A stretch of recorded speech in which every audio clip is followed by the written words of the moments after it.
Hey, I'm Ron Douglas, and I'm president of the National Self-Reliance Organization. And I had an opportunity to work with my son today and do a father-son project. The temperature is going to get about 4 degrees tonight. We wanted to bring the quail inside into our heated shop.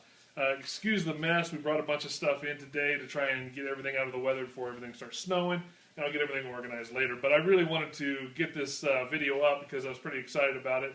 We're both pretty excited about it. Press is behind the camera helping me out here. So we wanted to show you our quail cage that we built.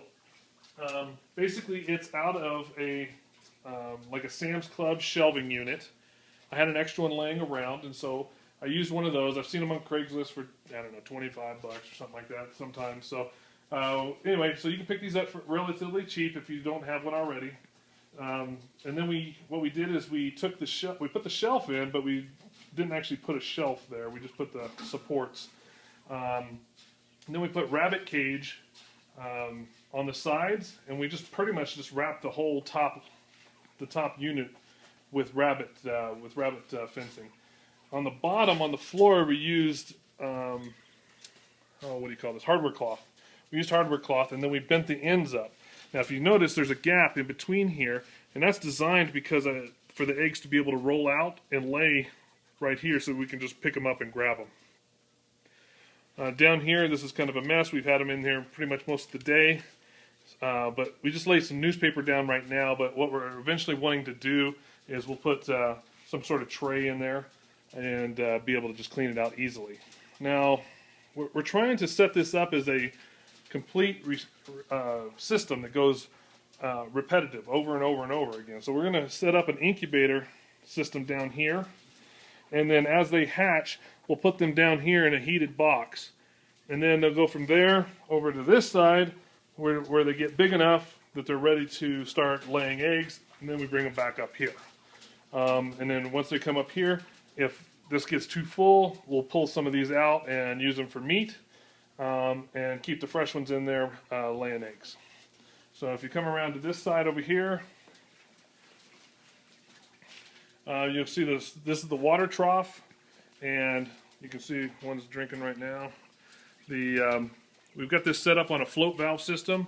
If you go around to the back side, and you see this is just I think we paid like, I don't know, what was it, Preston? $4.95 or something like that at Home Depot. And it's set up, this is a 3-inch pipe with a collar down to 2-inch, 90-degree turn, 2-inch pipe here with the water trough. So once the float valve hits, it's all gravity fed. You can see it comes up from the bucket. I believe that's a 4-gallon bucket we got sitting up on top. And so come around here, and we designed this floor. Oh, I forgot to talk about the floor here. We designed the floor. I don't know if you can see this. Can you see that, Preston? Pretty good. Okay, so this floor is, you see we've added a pipe in the middle, and so that elevated the center so that technically the eggs are supposed to roll down, and then they roll down into this area here.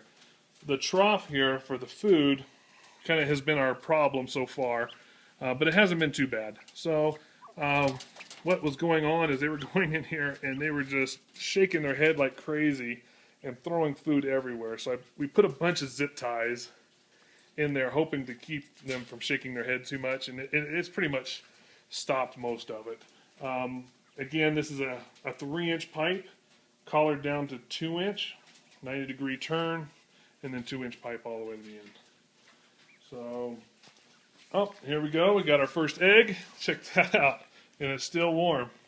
Awesome. So pretty much how that works is, you know, they lay their eggs up here, and then they just roll out. And then you can just come along and pick them all up. Awesome. It's working, Preston. See, it's all been theory until now. So, oh yeah, we also added zip ties on the end because we cut it and we didn't want them to fall off. So, good thing because that one was right there, so it could have gone off. Anyway, so that's our system. Thought up by Preston and I. So we're pretty excited about it, pretty proud of it. It was a cool father-son project. Took us about, I don't know, 50 bucks in materials, maybe at the most. Some of the stuff we already had laying around, so I'm not sure on that. But and it took about, I don't know, 3 hours if you don't make a bunch of trips to Home Depot or swing by the burger place and sit around and eat. Take your time. So anyway, but yeah, it was an all-day Saturday event for us, but we took our time doing it. So it was a lot of fun. But anyway, I hope you enjoyed it, and post up. Let us know what you think. Talk to you later.